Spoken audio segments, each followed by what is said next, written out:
Bonjour, je suis M. Bengali Aboubakar, le responsable des activités hospitalières de MSF à l'hôpital de Madaroufa.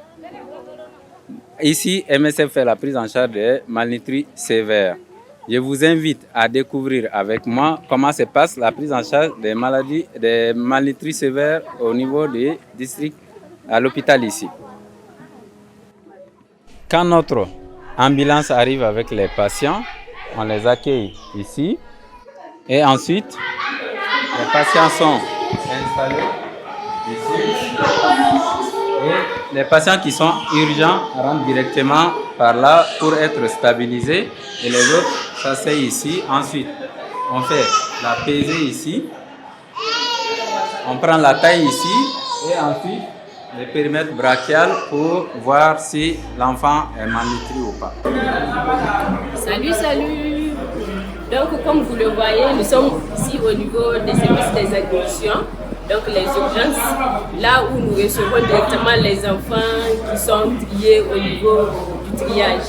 Donc ici, il y a un médecin qui se charge toujours de la consultation de ces enfants nouvellement arrivés. Bonjour à tous. Aujourd'hui, on est au niveau du soins intensifs qui a une capacité de 20 lits où on reçoit les enfants malnutris sévères avec des pathologies médicales sévères telles que les cas de pneumonie sévère, les cas de palu grave avec anémie décompensée.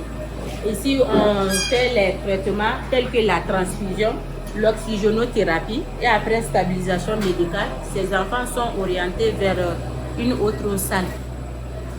Comme vous le voyez, nous avons beaucoup d'enfants malades dans notre service. Nous essayons de les soigner. Ici, nous travaillons avec le lait F115 pour soigner nos patients. Voilà le lait F115 qu'on utilise pour la prise en charge des enfants malnutris.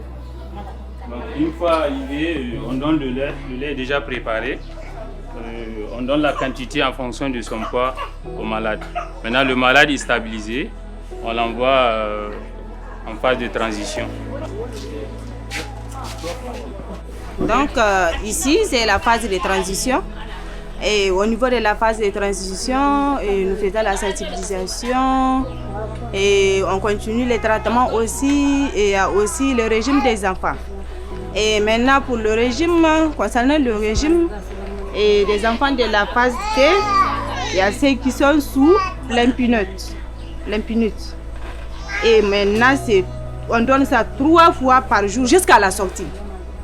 Maintenant, le lait et les enfants qui refusent le PPN, donc on les met sous régime F100. Et le F100, c'est 6 fois par jour. Et en fonction du poids de l'enfant. Ça se donne en fonction du poids de l'enfant. Et nous voilà à la fin de la visite du parcours de notre patient malnutri au niveau de l'hôpital. Une fois l'enfant malnutri finit sa prise en charge au niveau de l'hôpital ici, il est libéré et il poursuit sa prise en charge au niveau d'un centre de santé qui est plus proche de lui. En général, les enfants sortent ici avec 1 ou 2 sachets de Plumpy Nut pour couvrir la période jusqu'à son prochain rendez-vous. Et la prise en charge d'un enfant malnutri peut prendre entre 6 à 8 semaines et pour cela, on peut avoir besoin d'un carton de 150 sachets de Plumpy pour couvrir toute la prise en charge d'un enfant. Et cette prise en charge est un peu longue mais facile avec un aliment thérapeutique comme le Plumpy Nut qui peut sauver des vies.